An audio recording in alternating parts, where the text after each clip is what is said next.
Story Spot। आज जो कहानी पढ़ने जा रहे हैं, जो कहानी सुनने जा रहे हैं, जो कहानी देखने जा रहे हैं, उस कहानी का नाम है खत। और ये कहानी लिखी है सुमित पाटिल ने। किसने लिखी है? सुमित पाटिल। और चित्र बनाए हैं, चित्रयानी इलस्ट्रेशंस किया है रूपाली बर्गे ने। तो चलो बच्चों, कहानी शुरू करते हैं। अपूर्वा के दादाजी का जन्मदिन करीब था। उसने दद्दू को एक खत लिखा। खत में फूलों के सुंदर चित्र बनाए। फिर खत लिफाफे के अंदर रखा और दद्दू के घर का पता लिखा। लिफाफे पर डाक टिकट चिपकाई और मजे में लिफाफे पर 2 आंखें और मुंह बनाया।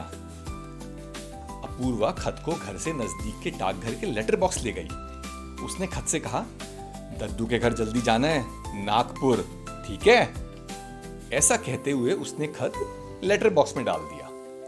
लेटर बॉक्स में बहुत अंधेरा था। अपूर्वा का खत डर गया। वो बाकी खतों के ढेर के पीछे छिपकर बैठ गया। थोड़ी देर बाद लेटर बॉक्स में थोड़ा उजाला आया। अपूर्वा के खत को दिखा कि पोस्टमैन चाचा ने लेटर बॉक्स का दरवाजा खोला है।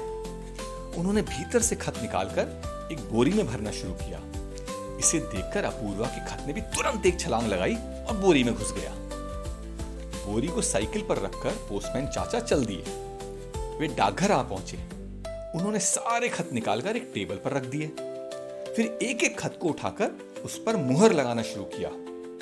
ठप ठप की आवाज करते हुए आखिरकार अपूर्वा के खत को भी उठाया। खत ने अपनी आंखें जमकर मींच ली। ठप, और फिर उसके माथे पर गोल मुहर उभर आई। मुहर लगाने के बाद पोस्टमैन चाचा ने अपूर्वा के खत को एक खंड में रख दिया। खंड में काफी सारे खत थे। खत ने एक बड़े से पैकेट से पूछा, तुम कहां जा रहे हो? पैकेट ने जवाब दिया, नागपुर। अपूर्वा का खत बोल पड़ा, मैं भी नागपुर ही जा रहा हूं, अपूर्वा के दद्दू के पास।